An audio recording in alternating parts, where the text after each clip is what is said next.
अशमकाम में वाक़ हजरत ज़ैनुद्दीन ऋषि के दरबार में रात भर शबखानी और नातो मनक़बत की महफिलें मुनक़िद की गई। हाज़रीन ने रात भर दुरूद अज़कार और दुआ या मजालिस में हिस्सा लिया। इस दौरान वादी कश्मीर में अमन खुशहाली के लिए खुसूसी दुआओं का एहतमाम किया गया। वाज़ेह रही कि ये मजलिस नवरोज के त्यौहार से एक माह पहले मुनक़िद की जाती है। ज़ूल त्यौहार अप्रैल में शुरू होगा। आलमी यौम जंगलात के मौके पर रामबन जिला के बटोत में शजरकारी मुहिम का आगाज किया गया। महकमे जंगलात SSP CRPF की जानिब से मुश्तरका तौर पर तिरंगा जंगलात में तकरीबन 1000 हम अक़साम के पौधे लगाए गए। मकामी अफराद की गुजारिश पर इस इलाके में शजरकारी की गई। लोगों ने बढ़ चढ़कर इस मुहिम में हिस्सा लिया।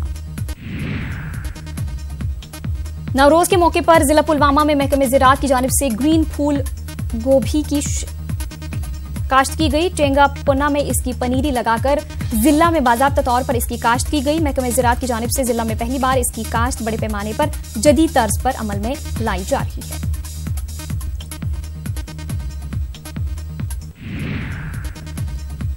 त्राल के एक निजी स्कूल ने शजरकारी के हवाले से एक रैली निकाली। रैली त्राल के कई इलाकों से गुजरकर स्कूल अहाते में अख्तिताम पजीर हुई। रैली का मकसद इलाके में ज्यादा से ज्यादा पौधे लगाना और माहौल को साफ रखने से मुतालिक बेदारी पैदा करना था।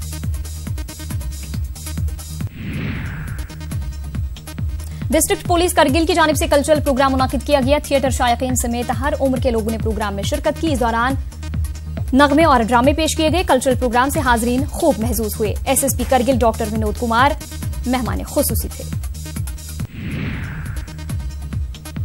शदीद ठंड और बर्फबारी के बीच द्रास में नेशनल डिवॉर्मिंग डे मनाया गया। Medical superintendent doctor Altaf Bukhari ने इस मुहिम का इफ्तिताह किया। तिब्बी टीमों ने मुख्तलिफ स्कूल्स पहुंचकर तलबा को दवाइयां फराहम की और इनमें शऊर बेदार किया।